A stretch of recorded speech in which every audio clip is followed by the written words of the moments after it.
Shalom, pessoal, aqui é Cassiano Monteiro e hoje nós vamos para o nosso segundo episódio do nosso podcast e hoje eu tenho uma pessoa maravilhosa, uma convidada ilustre, é a minha esposa, a mulher mais linda do mundo, a Gláucia Monteiro. Tudo bem, Gláucia? Tudo bem. Prazer te receber aqui. É uma alegria minha estar aqui, é uma honra, né? Que legal. E nós vamos ter uma conversa muito legal, contando um pouco da nossa história, daquilo que Deus fez na nossa vida. Para quem não conhece nossa história, vamos falar um pouquinho de tudo que Jesus fez na nossa vida, antes e depois de Jesus, antes e depois de casar. Amém? Amém. Mas eu queria começar esse podcast lendo um versículo da palavra, compartilhar com os nossos amigos e irmãos. Lá no Salmo 128, ele diz assim: Bem-aventurado aquele que teme ao Senhor e anda nos seus caminhos, pois comerás do trabalho de tuas mãos, feliz serás e tudo irá bem. A tua mulher será como uma videira frutífera aos lados da tua casa, os teus filhos como plantas de oliveira à roda da tua mesa. Eis que assim será abençoado o homem que teme ao Senhor. Amém? Que legal. E isso eu quero expressar através desse salmo tudo aquilo que Deus tem feito na minha vida, né? No nosso primeiro episódio, a gente contou um pouco da nossa história, de tudo aquilo, né? Da forma que a gente foi encontrando a verdade, como a gente foi encontrando Jesus, como a transformação foi acontecendo na nossa vida. E tudo isso é algo gradativo. Eu mudei muita coisa depois que conheci Jesus e também mudei mais ainda depois que conheci a minha esposa, a Gláucia, né? Então, gratidão, meu amor, você é maravilhosa. I love. I love you, baby. Então, conta um pouquinho para quem está assistindo nosso episódio, conta um pouquinho quem é Gláucia, né? Quando a gente pergunta quem é Gláucia Monteiro, quem é você? Como é que você se identifica? A verdade é que eu sou Gláucia Monteiro, mas eu descobri quem eu era de fato quando eu conheci a Cristo. Eu digo que Cristo na minha vida é uma história de resgate. Resgate de quem eu sou. Porque eu não sabia quem eu era antes de conhecer o Senhor. Eu vim de uma família, como muitas famílias existem hoje, desestruturada, sem uma estrutura de família mesmo, um lar conturbado. Depois, também filha de um casal que se separou, de divórcio, e quantos jovens e adolescentes passam por isso. Então, tudo isso roubou de mim um pouco, roubou a minha identidade. Então, Cristo resgatou a minha identidade. Eu sou Gláucia, filha de Deus. Eu digo que eu tenho um pai que me ama. Eu tenho um Deus que é um pai. É um Deus que não é um Deus de longe, é um Deus de perto. E eu gosto de lembrar sempre que a minha primeira experiência com Deus foi quando eu não o conhecia. Interessante que muitas pessoas têm uma impressão sobre pessoas religiosas, pessoas que vão à igreja, que essas pessoas, elas são as pessoas que têm experiências com Deus. Mas a verdade é que eu, Gláucia, tive a minha primeira experiência com Deus quando eu ainda não o conhecia. Quando não ia para a igreja. Quando eu não ia para a igreja. Quando eu não reconhecia ainda que era a voz dele. Qual era a voz dele? Então eu, Gláucia, passei a existir de verdade. Do dia que eu conheci a Cristo, que eu tive uma experiência, um encontro com Ele, a minha identidade foi restaurada. Que legal.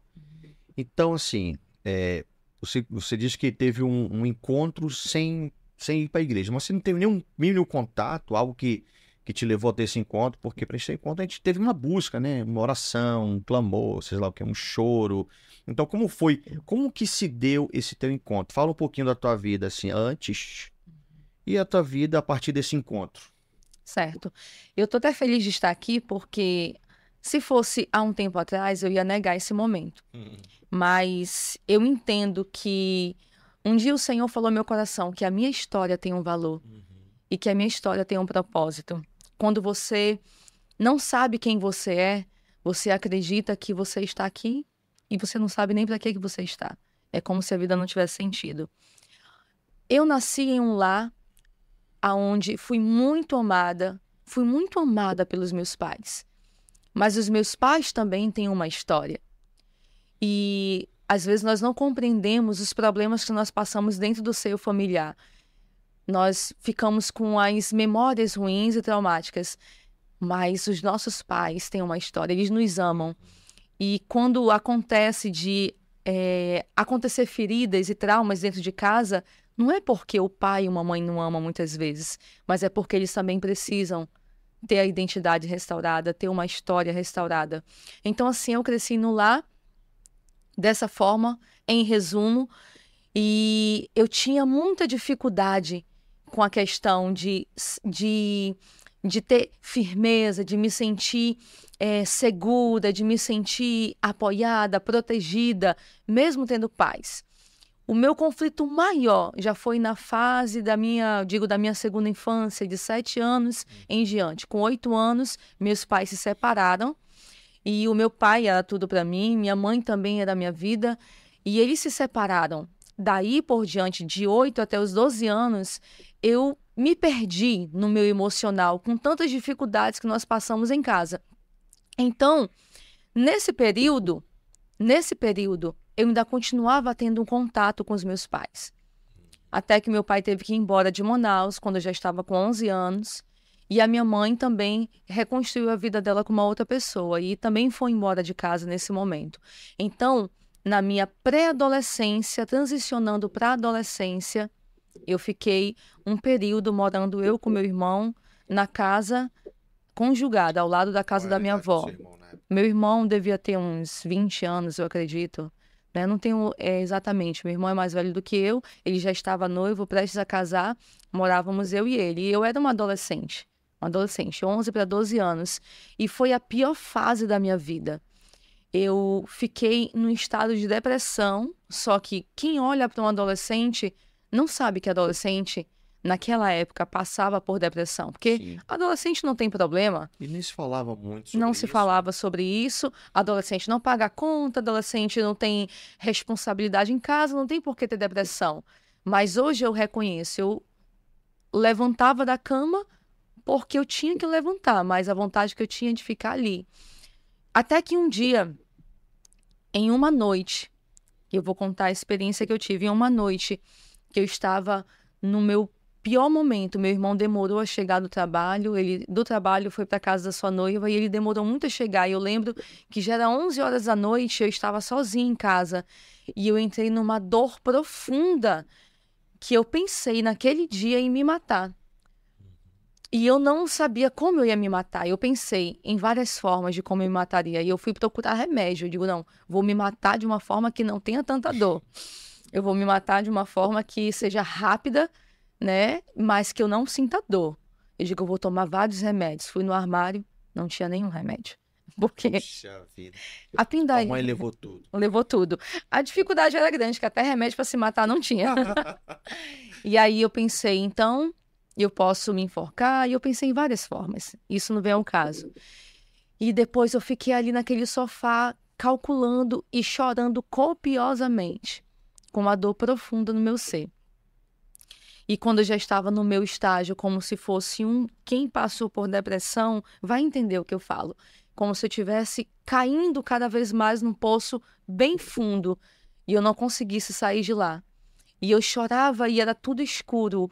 O ambiente estava escuro, como estava escura a minha alma.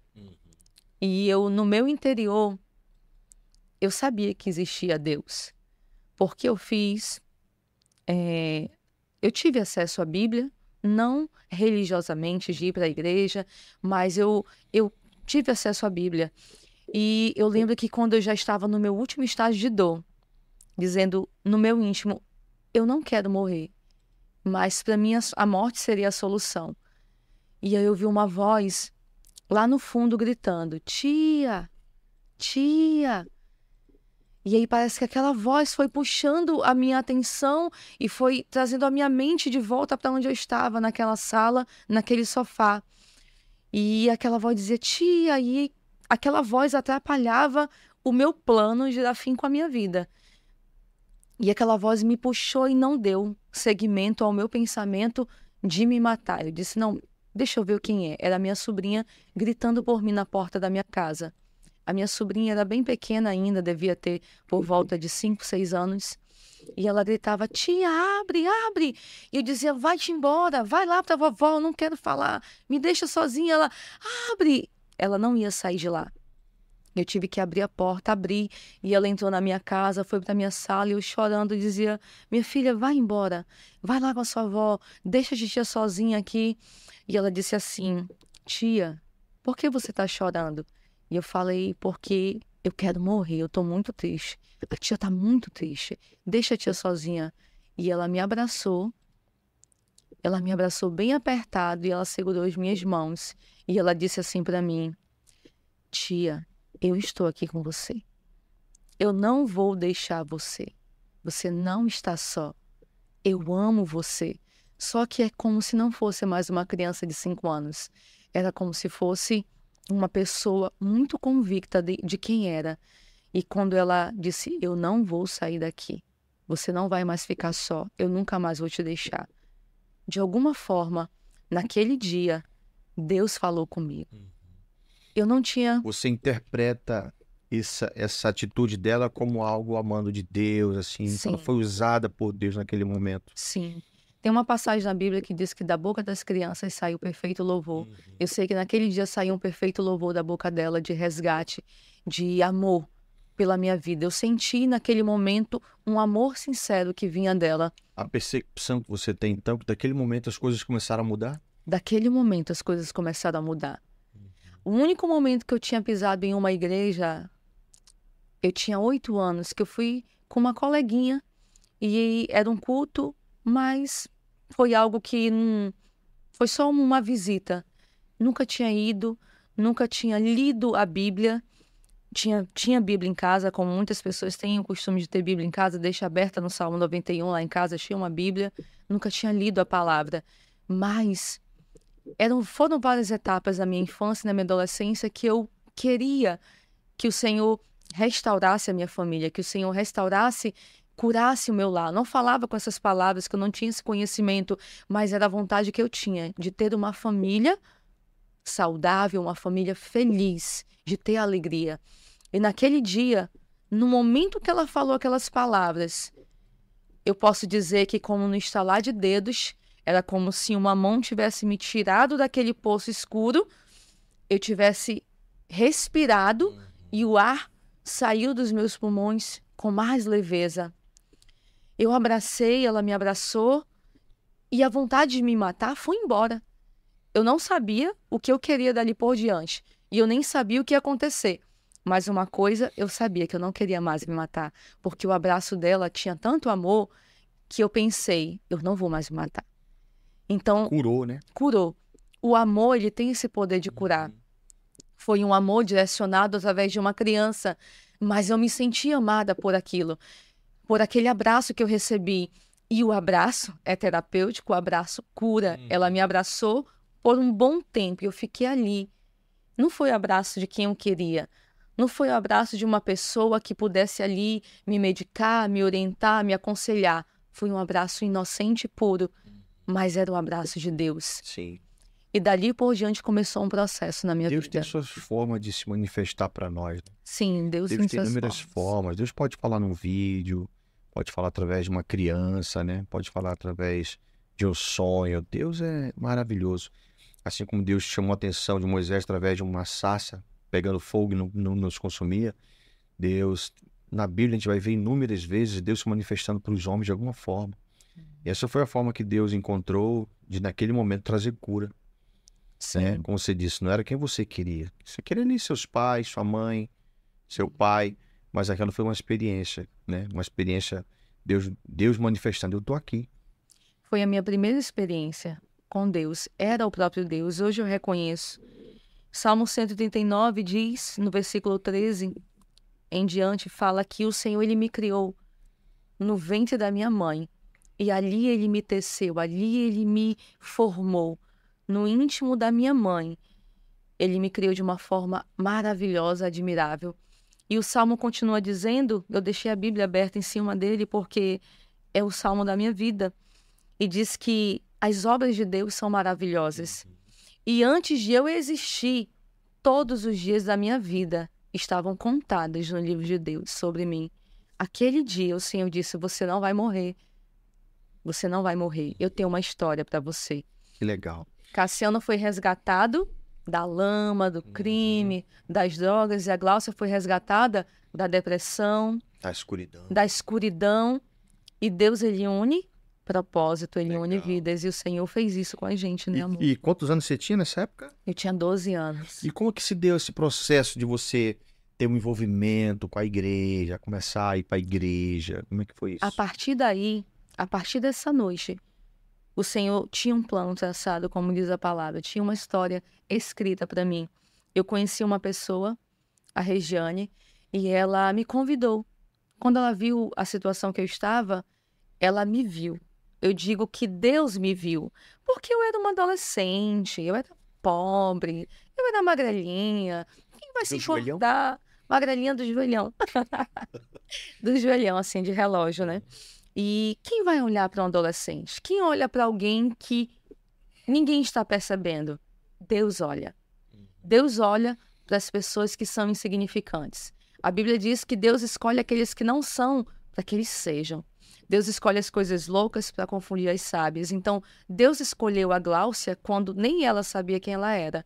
E a Regiane, com o olhar de Deus, me viu e disse, vamos para a igreja.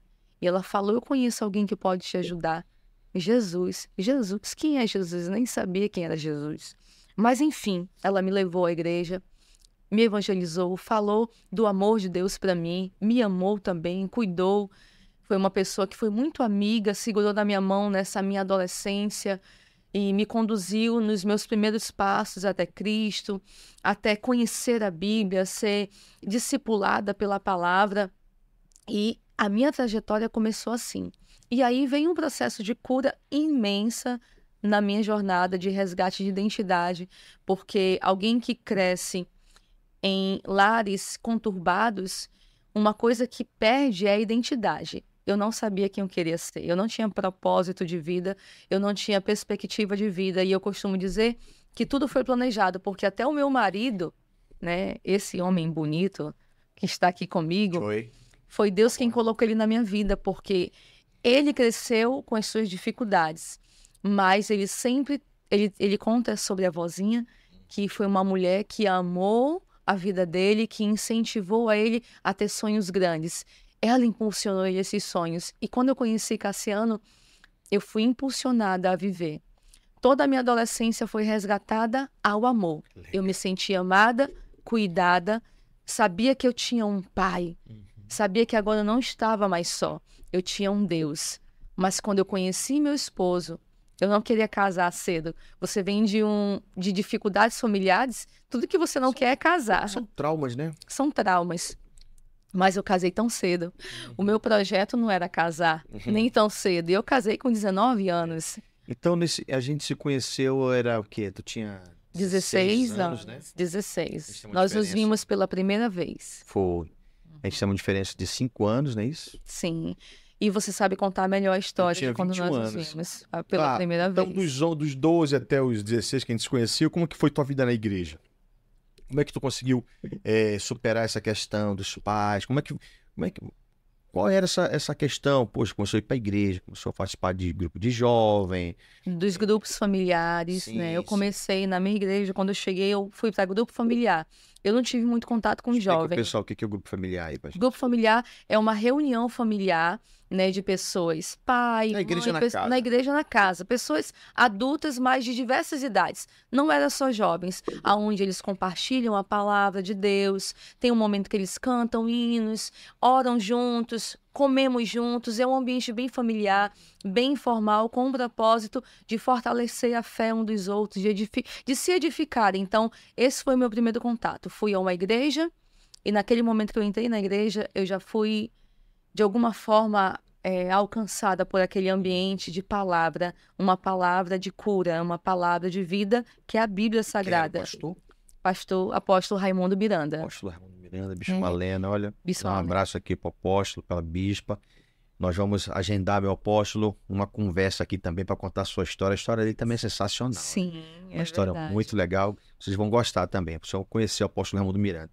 E aí, foi aquele... Sim, ali naquela casa de oração, naquele lugar de oração da igreja onde se reunia, eu comecei a frequentar os cultos. A Regiane foi uma pessoa fundamental porque ela me chamava, ela ia me buscar. Eu estava depressiva, não conseguia dar os meus passos sozinhas. Então ela me pegava, me levava, me trazia. Então ela teve muita paciência comigo. E eu comecei a frequentar os cultos, as reuniões, os grupos familiares. E aquele ambiente foi me animando, foi me fortalecendo à medida que eu conhecia a palavra, que eu li a Bíblia, que eu participei de grupo de discipulado. Grupo de discipulado é assim onde você vai conhecer coisas básicas a respeito da Bíblia, para quem nunca tinha tido acesso à Bíblia, como era a minha pessoa. Sim. E à medida que a palavra ia entrando no meu ser, o Senhor ia me curando, ia me libertando da dor da depressão. E conhecereis a verdade e ela vos libertará. A palavra de Deus são palavras de vida que trazem cura para nós. Por isso que eu digo sempre, eu não digo para as pessoas que a minha igreja, a minha denominação, lá, o templo onde nós congregamos é o lugar onde vai trazer salvação para você, não. Nós lá estamos proclamando aquele que trouxe vida de verdade para nós. E vida em abundância. Foi a palavra, a Bíblia Sagrada, que trouxe vida para mim. Eu comecei a ter acesso a essa palavra frequentando os cultos. Como eu tinha essa ausência de pai e de mãe, eu não fazia muita questão de estar nas redes jovens, que são os cultos com os jovens. Eu queria estar com as senhoras, com os senhores, com as pessoas mais tinha adultas. Círculo de oração na igreja? Tinha círculo de oração e eu amava estar nas reuniões de sexta-feira, que era reunião de oração. Eu queria estar com as pessoas que oravam, com as pessoas mais assim adultas. Eu tinha sede de Deus e eu comecei a buscar incansavelmente, de forma muito sedenta, conhecer a palavra, tudo que a igreja estava propondo. Escola de discipulado, escola de estudo bíblico, escola de ministerial, tudo que era para conhecer a palavra, eu estava ali para aprender. O apóstolo sempre se preocupou muito com isso, o apóstolo Raimundo Miranda, de dar esse conhecimento bíblico, de propor escolas e turmas e classes, seminários, palestras. Ele é um mestre e ele se preocupava muito com essa questão das ovelhas terem acesso à Bíblia e conhecer a Bíblia. E eu mergulhei nisso. Legal. Eu era uma adolescente, mas eu entrei com 12 anos, buscando algo. E eu encontrei o que eu precisava. E quando eu estava com 14 para 15 anos, depois dessa minha primeira etapa, minha primeira fase, me firmando, me consolidando na fé, eu digo que eu conhecia Jesus de ouvir falar, que as pessoas me contavam a história, mas eu fui me achegando a Deus. O Senhor diz, se achega a mim e eu me achegarei a vós. Quando você diz, eu me acheguei, o que é que você fazia para dizer, eu comecei a me achegar a Deus? Como é que eu conheci? Como é que você diz que conhecia a Deus? Não apenas de estar no culto, não apenas de ir para um culto, de estar nas atividades que eu participava dentro do templo, mas na minha casa, na minha intimidade, no meu secreto, como Jesus disse, te tranca no teu quarto. A gente, como pastor da igreja, a gente percebe que a geração de hoje não faz mais isso. Eu lembro que eu fazia muito isso também. Então, quando a gente começou a namorar, galera, a gente conversava sobre as nossas experiências com Deus. E era a mesma. A gente ficava horas ali. Eu lembro que eu tinha meu toca-fita, né? Colocava lá, Black. Eu tinha também. E ali me ajoelhava, e eu chorava, eu falava meus problemas para Deus e tal. Então a gente foi se identificando com esse nosso estilo. E é perceptível você ver as pessoas, como Deus vai se manifestando no futuro, como são os líderes de hoje, homens que investiram vida em oração, em intimidade com Deus, que ficaram horas buscando Deus em intimidade, são as pessoas que Deus tem mais usado nessa geração. É no secreto que nós somos formados. As pessoas acham que as coisas vão acontecer só lá no templo, só lá nas quatro paredes. Não, tudo começa em casa. Não tem. A vida do homem de Deus tem que começar em casa. A vida da família de Deus começa em casa. É o que nós falamos na igreja. O avivamento começa em casa, na mesa. Ali na mesa tem que ser exposta a palavra. Na mesa tem que ter perdão, tem que ter a Santa Ceia. Lá em casa nós fazemos Santa Ceia. Essa vai ser um corte legal. As pessoas às vezes nos criticam por que crianças ceiam na sua igreja, porque a ceia é feita em casa, ok? Se você quiser saber mais sobre a Santa Ceia, por que as crianças do Maíz ceiam, participe de uma Santa Ceia lá conosco, lá na igreja, todo primeiro domingo do mês, 18 horas no Maíz. Falando sobre ninguém será gerado na fé se não cultivar o a sós com Deus. Eu digo que o meu tempo a sós com Deus é meu SOS. A sós. É o lugar onde eu sou renovada, eu sou avivada. Tudo que eu aprendi na igreja, indo aos cultos, participando de todo esse movimento que tinha, se completava e se fortalecia na minha intimidade, no meu secreto. Quando eu digo que eu comecei a ter mais intimidade com Deus, foi com esses momentos aonde eu estava no meu quartinho, no meu lugar secreto, e eu colocava o meu louvor desse jeito e ficava ali. Ai, mas eu não sei orar. Mas é orando que se aprende a orar. Um dia eu perguntei da minha líder de célula, de grupo familiar na época, eu disse, eu não sei orar. Ela falou, você aprende a orar orando. E eu gravei aquilo. Você aprende a orar orando? E eu fui para o quarto e digo, Deus, eu não sei orar, mas eu estou orando. E eu comecei a desenvolver uma intimidade. Eu só tenho intimidade com você hoje, amor, porque nós desenvolvemos isso. E tem casal que não tem intimidade como deveria ter, porque não conversa. Cumpre a tabela de casal, né? Aquelas responsabilidades de casamento, mas não dialoga, não conversa, não abre coração, não se expõe.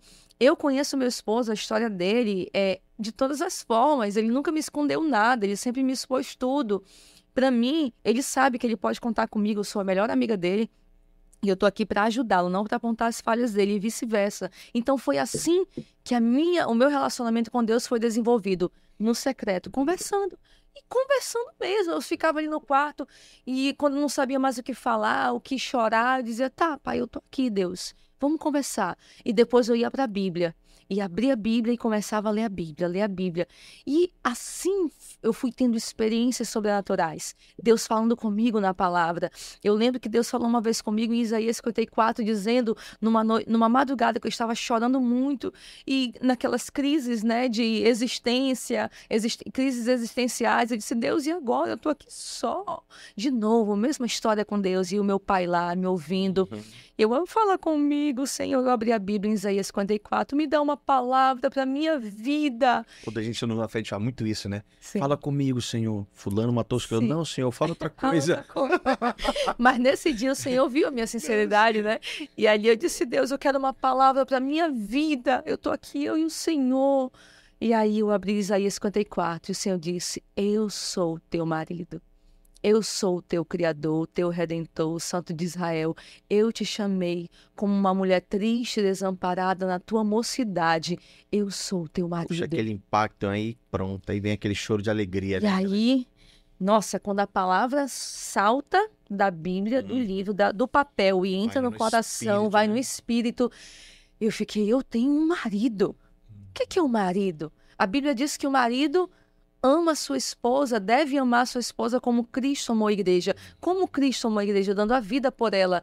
Então, eu já conhecia esses versículos bíblicos e eu já sabia, bem, se Deus é o meu marido, ele dá a vida dele por mim, ele me ama, ele cuida de mim, ele me sustenta. Eu não vou estar desamparada, eu não vou sofrer necessidade de nada. Ele está comigo. E se você ler Isaías 54 todinho, você vai ver como o Senhor tem promessa maravilhosa ali. E eu descansei naquela palavra. E assim foi a minha jornada até te conhecer, amor.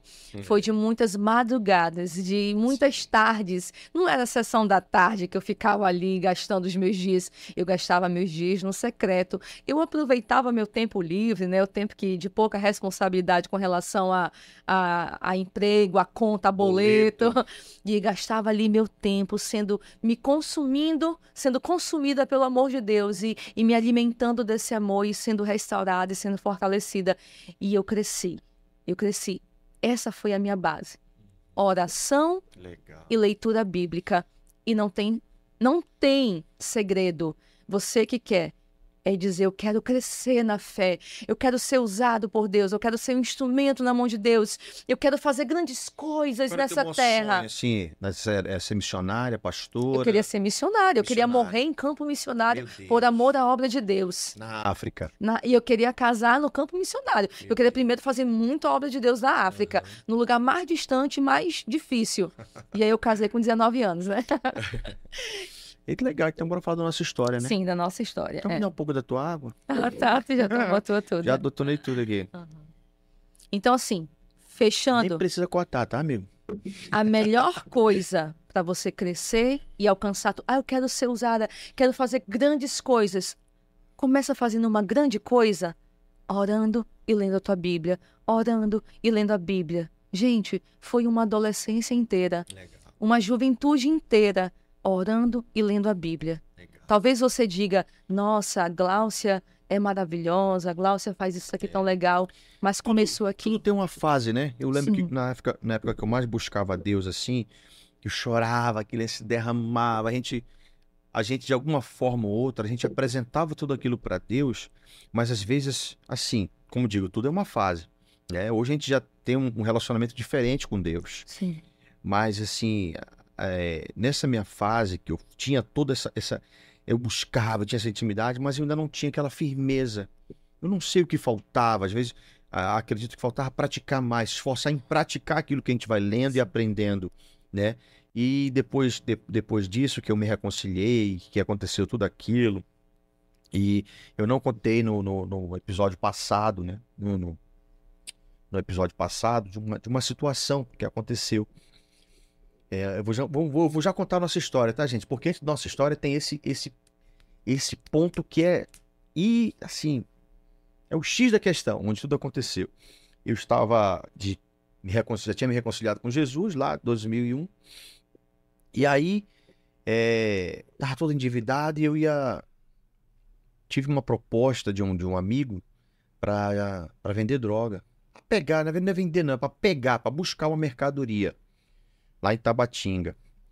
E eu pensei, puxa, eu tô precisando de dinheiro. Eu tinha me reconciliado com Jesus, né? Sem emoção, sem nada. Foi uma decisão. Eu linkei com essa história porque eu lembro que naquela época era muito choro, era muita coisa, era muita lágrima, baba, catarro, aquela coisa toda. Mas é como se a minha vida não mudasse. Faltava algo assim, uma consciência, uma decisão de verdade. Aí eu me reconciliei, não teve muita coisa assim, né? Eu ia fazer essa viagem e de repente ele disse, ó, tinha buscar uma mercadoria, a dividir, tu traz uma parte, eu trago outra, caso a polícia pegue a gente e tal. E mercadoria essa era droga. E eu fiquei pensativo, precisando de dinheiro. Tinha colocado o nome do meu avô, da minha avó, do pessoal de casa no Serasa, porque eu tava descobrindo a senha dos cartões de crédito e roubava todo mundo para usar droga.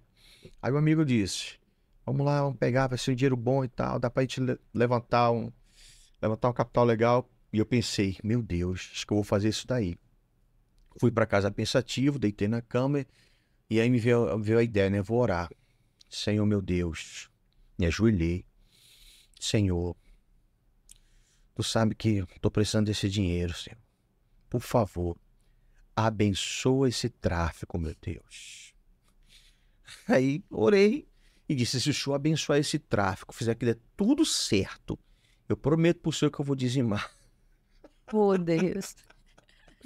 Graças a Deus deu tudo errado. Meu avô me expulsou de casa. Aí eu fui lá para casa da irmã, me levou para Deus de amor. E teve uma missionária lá que Deus não abençoou o tráfico, né? pela inspiração do Espírito de Deus, ela revelou: tem um jovem aqui e você vai fazer uma viagem daqui a 2 semanas. Eu disse: caramba, é comigo que ela tá falando. Eu me ajoelhei, não tive assim, aquela emoção, estava meio nervoso, não, porque como é que a mulher sabia isso da minha vida? Não sei se você acredita em revelação do Espírito, mas aconteceu comigo. Então eu percebi dali que, caramba, Deus me ama, Deus está me vendo. Um negócio que ninguém sabia, um negócio escondido, eu não queria que ninguém soubesse. Deus estava vendo, inspirou a irmã, trouxe a palavra de conhecimento, de revelação para a irmã e ela disse: tem um jovem aqui, não vá fazer essa viagem, porque lá você vai morrer. Aí na hora eu tive como se tivesse, a minha mente descortinou, eu tinha uma visão. A gente no rio ia fazer a transação e lá eu ia ser morto. Ninguém ia achar meu corpo. Então eu pensei, cara, vou voltar para Jesus, Deus está me vendo, Deus tem algo mais para mim. E ali fiz uma promessa para Deus. E consciente, sem choro, sem lágrima, sem emoção, disse: a partir de hoje, porque o Senhor nunca me abandonou, está sempre me vendo, eu irei fazer a obra de Deus. Assim. Então, meus encontros com Deus já não são aqueles encontros melancólicos.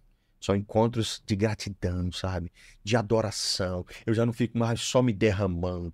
Eu não fico me lamuriando. Chorando as dores. Tem sua fase, né? Tem sua fase de você fazer isso. Mas chega um momento da sua maturidade cristã, conhecimento bíblico, mais intimidade, que você entende que esse momento é mais precioso. Quanto mais você doa, quanto mais você semeia, você adora, mais você recebe. Quanto mais você agradece, mais você recebe de Deus. São etapas de um processo na nossa vida, etapas de né? um E a gente processo, a gente tem que querer evoluir nas etapas. Isso. Passar no processo e ir crescendo nesse processo. Exatamente. Então, assim, você que está nos vendo, eu sempre ensino isso na igreja, né? Olha, isso não é regra, tá, gente? Mas eu ensino. Porque tem pessoas que ficam a vida inteira só fazendo orações, se lamuriando. É só, meu Deus, é luta, é prova, meu Deus. Aí não sai da luta, não sai da prova, não sai da prova. Experimenta no meio da luta agradecer por essa luta. Experimenta no meio da prova agradecer por essa. Ao invés de reclamar, eu estou derramando meu coração para Deus. Tudo bem. Mas levanta a mão e diga: o que o Senhor quer me ensinar nessa prova? O que o Senhor quer me ensinar nessa luta? Eis-me aqui, eu quero aprender, eu quero ir para o próximo nível, eu quero ir para a próxima fase. E quando a gente entende essa etapa, é mais fácil, a gente vai para o próximo nível, as coisas ampliam, as coisas melhoram, o problema vai embora. Quando a gente contempla a grandeza de Deus nesses momentos de oração, a gente consegue perceber a nossa vida. Você olha para a sua vida, contemplando a grandeza de Deus, como Deus é bom. Você vê, olha para o problema e vê que ele não é só um problema, é uma oportunidade para você crescer. Ele não é só um solucionador do nosso problema. Não, exatamente. E aí você olha para Deus e você sabe, Deus tem mais. Deus tem mais do que isso. E com ele eu posso ultrapassar esse meu limite. E o lance é que nessa época que a gente ainda está conhecendo tudo isso, a gente quer que Deus nos tire do problema. Na verdade, ele está nos conduzindo pelo problema para nos amadurecer, para nos trazer uma experiência que vai servir para a gente ensinar para outra pessoa. E assim a gente vai caminhando com Cristo. E tomando esse gancho, a partir dessa minha experiência que eu fiquei convicto com Jesus, tudo na minha vida mudou. Porque eu pensei, não vou mais namorar errado, porque as minhas experiências passadas não deu certo, comecei tudo errado. Agora, Graças a Deus. a partir de agora, eu vou ser um jovem de Deus, vou me dedicar a fazer a obra de Deus, vou fazer célula, vou ganhar pessoas para Jesus e vou me dedicar 100% para a igreja. Alguém me chamava, aí me ligava os antigos amigos, alienado, aquela coisa toda e tal. Fizeram uma lavagem cerebral, fizeram. Pô, cara, tudo é igreja? Sim, tudo é igreja. Eu saía do trabalho para a igreja. Final de semana eu não ia para banho, eu ia para a igreja. Eu tava na igreja de semana, fazendo célula na semana. Eu tava na igreja sábado, eu tava na igreja domingo, me envolvi no louvor, na célula, evangelismo. Minha vida já faz mais de 20 anos que eu tô nessa. E aí eu me lembro, né, indo para a igreja, levando uma amiga que na época ela trabalhava lá na tua casa, né?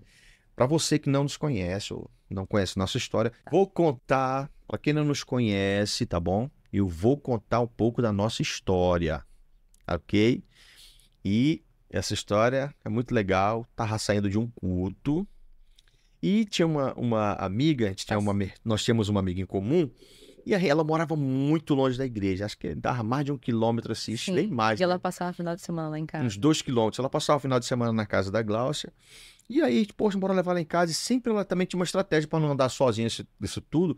Ela fazia pudim. Menina esfomeada depois de culto, né? A gente ia pro lanche, comia salada e depois ela disse, ela tem um pudim lá em casa, então mais uma pernada. E aí nesse dia ela passou lá na casa da Gláucia para pegar umas roupas, não me lembro o que era. As coisas dela. E lá nós nos conhecemos. Quando eu vi, lá vem aquela morena, né? Aí eu... Tudo bem, né? Essa aqui é minha amiga, Gláucia. Gláucia, esse aqui é meu amigo, Cassiano. E eu toquei na mão dela e fui para dar um beijinho. Quando eu fui para dar um beijinho, ela me segurou. Aí eu... me segurou. Aí eu...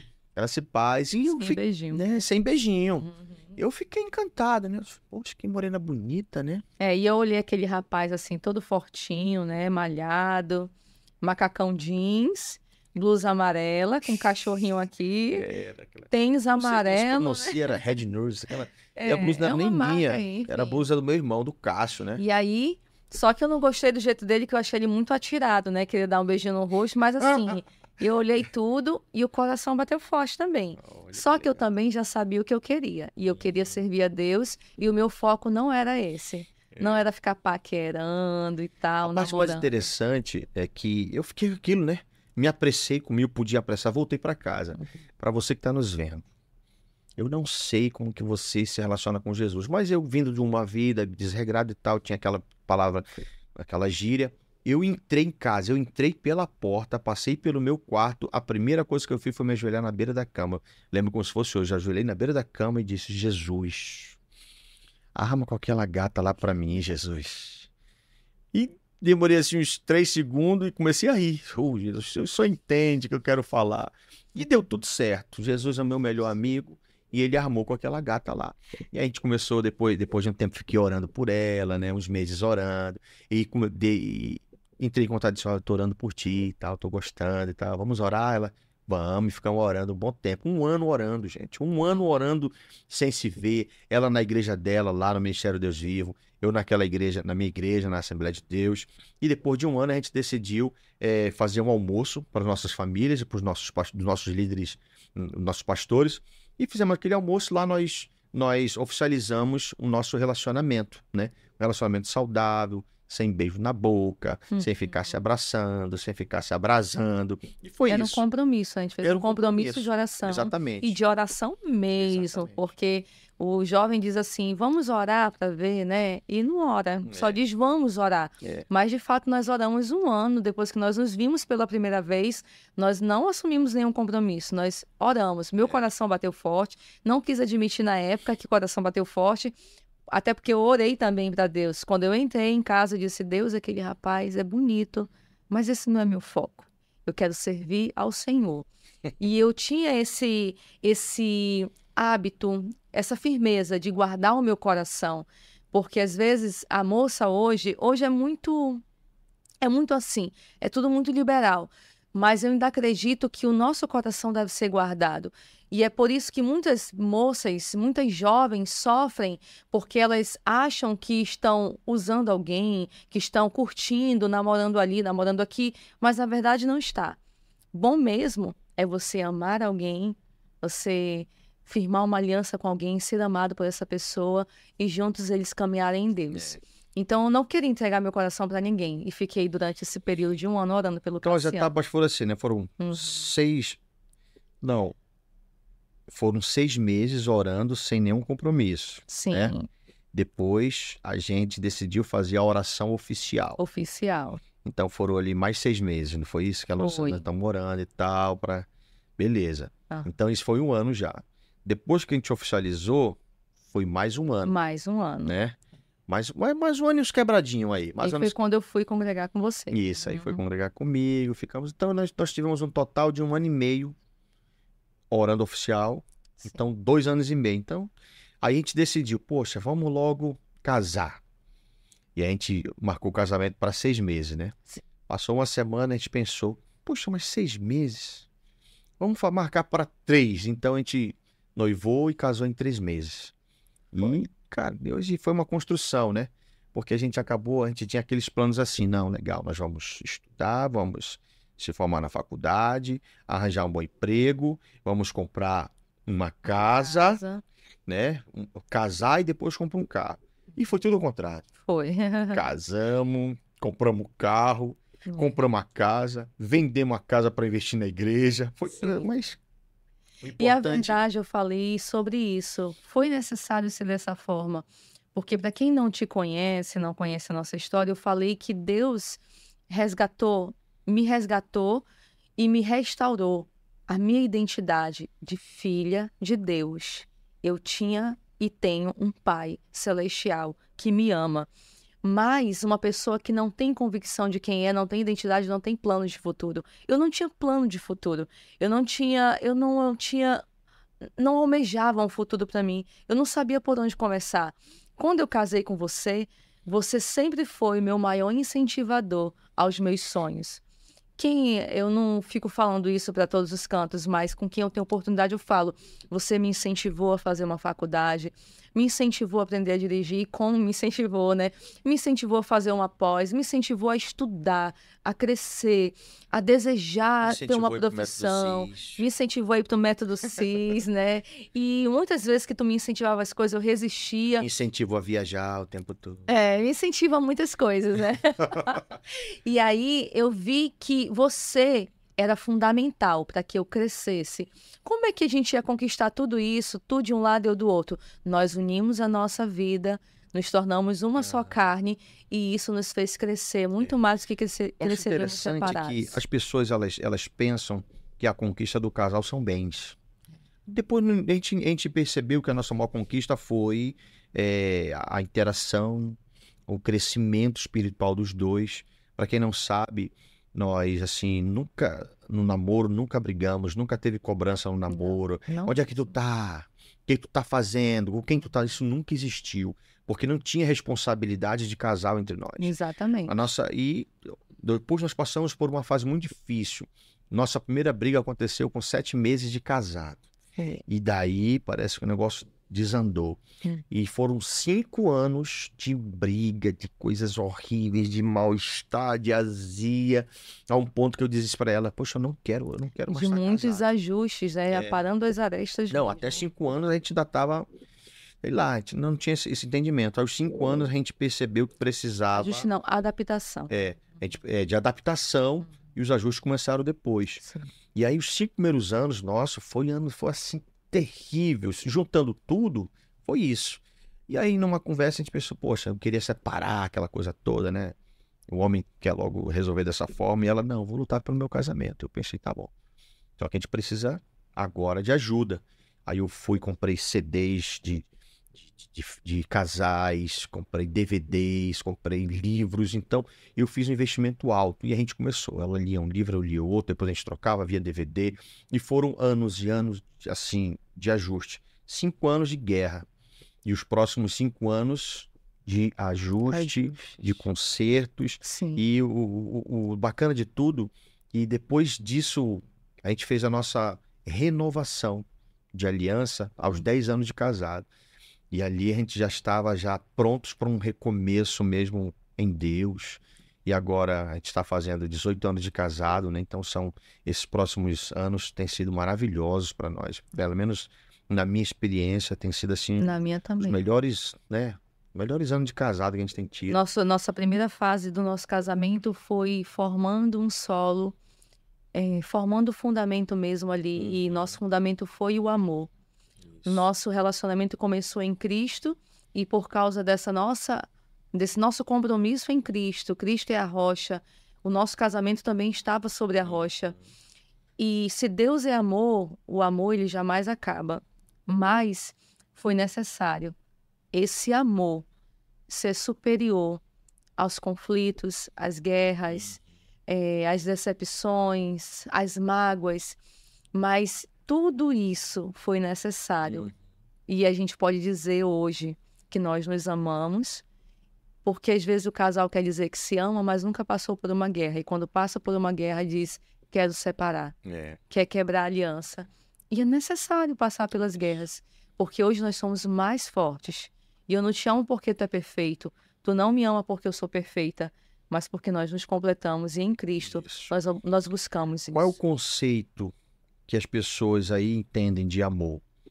Nós temos pelo menos no grego algumas palavras para determinar o amor, né? O amor filéu, o amor eros, amor ágape, né? O storge, né? O storge, o filéu, aquele amor familiar, aquele amor fraternal, de amigos. E temos o amor eros, aquele amor de atração sexual. E temos o amor de Deus, que é o amor incondicional. Só que antes de a gente ter esse conceito de amor incondicional, a gente passa pelos outros amores. O cara fica com a menina só porque ela é muito bonita. Ele não olha para as conversas dela, para a mentalidade dela, se ela é compatível com aquilo que ele pensa. Não, ele quer saber o corpo dela, não é isso? Ou então, por uma amizade, por um vínculo fraterno e tal, acontecem essas coisas.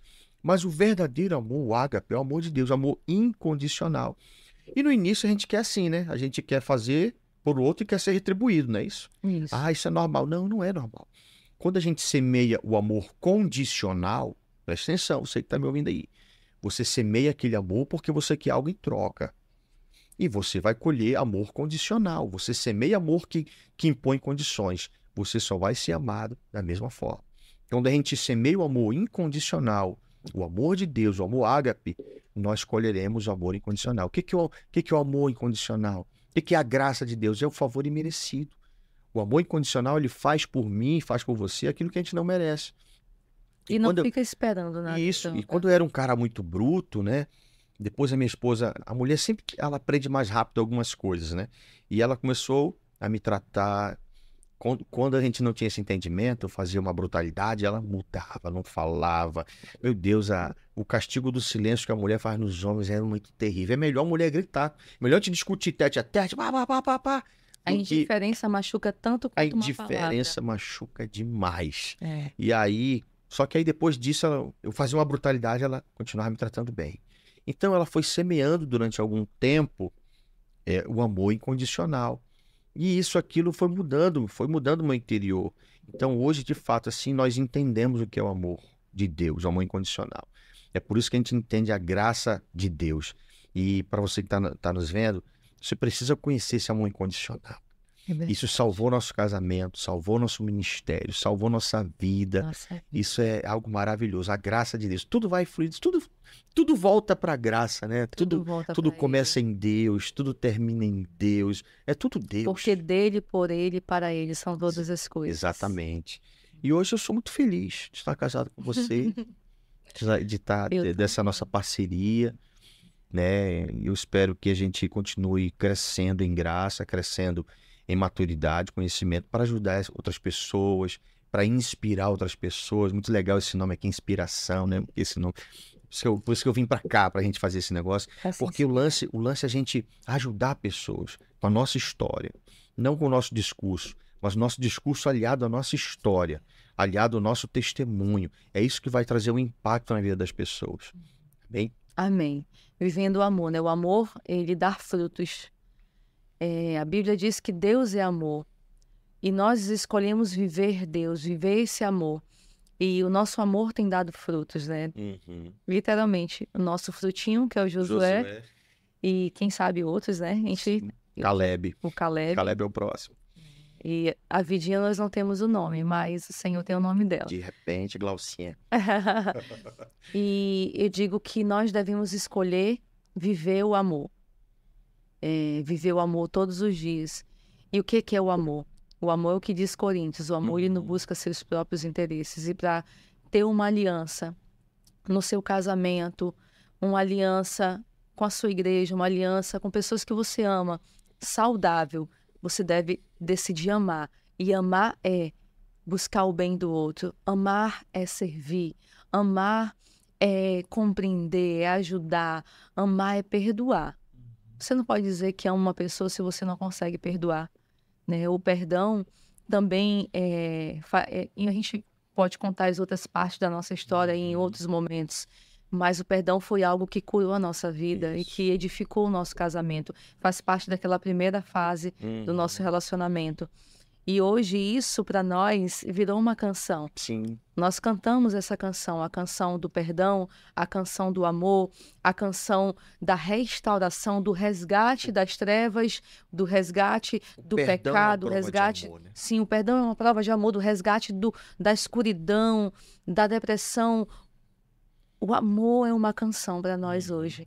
E essa canção é Cristo na minha vida. Eu sempre digo lá, às vezes, quando a gente prega para os casais, algo que eu vi num vídeo do pastor Padre Fábio, né? Ele conta uma história e tal, e no final ele diz assim: você nunca estará apto para dizer a alguém eu te amo se você não tiver a capacidade de dizer eu te perdoo. Porque o amor é isso. A vida, a convivência, até a gente chegar numa maturidade, vai ter feridas, né? Sim. Vai ter desajustes, coisas que precisam ser ajustadas. Então, a gente aprendeu isso. Não foi fácil, mas para você poder dizer nos olhos, eu te amo, a gente já disse algumas vezes, eu te perdoo, né? Então, que você fique com essa mensagem do amor, mensagem do perdão. A Bíblia diz que porque Deus amou o mundo inteiro, que deu o seu Filho unigênito para que todo aquele que nele crê não pereça, mas tenha a vida eterna. Jesus morreu por nós para perdoar os nossos pecados. Deus é a maior prova de amor veio de um pai que deu o seu único filho para morrer pelos nossos pecados. Amor incondicional, né? E é isso que, se nós dedicarmos amor incondicional ao nosso próximo, quem é o seu próximo mais próximo? No meu caso é meu cônjuge, é o meu filho, vem meus parentes, Sim. vem os irmãos da igreja. E esse é o Jesus deixou esses 2 mandamentos: amarás o Senhor teu Deus de todo o teu coração, de todo o teu entendimento, de todas as tuas forças, e ao teu próximo como a ti mesmo. Amém? Quer deixar uma mensagem aí, meu amor, para o pessoal que está nos assistindo? E esse próximo é o mais próximo de mim, né? Amém. É esse próximo. Falando do amor, eu acredito que o perdão, ele sempre vai ser algo que fala do nosso caráter. Porque falhar, a gente vai pisar no calo um do outro. De vez em quando isso vai acontecer. É convivência, é intimidade, é relacionamento, é isso. Mas a humildade de você pedir perdão e de você Vencer o perdoar, orgulho, né? vencer o orgulho. O orgulho sempre vai matar, mas o perdão sempre vai curar. O perdão é a decisão de você permitir que algo novo aconteça na sua vida, de que uma nova história aconteça, de que um novo cenário seja construído.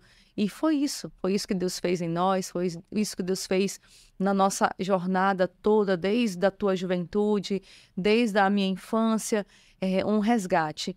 Então, assim, o que eu tenho a dizer para você que está nos assistindo é que eu encontrei no Senhor, encontrei em Deus a restauração da minha identidade, a restauração da minha esperança, a restauração dos meus sonhos.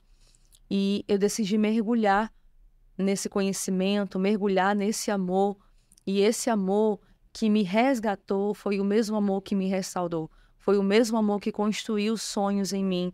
E hoje eu vivo esses sonhos. E eu sei que ele tem muito mais. Não existe outro caminho. Não existe outro caminho a não ser o caminho que eu escolhi em Deus. Deus é esse caminho. Eu entrei por essa porta. Jesus disse: eu sou o caminho, a verdade e a vida. E eu entrei nesse caminho.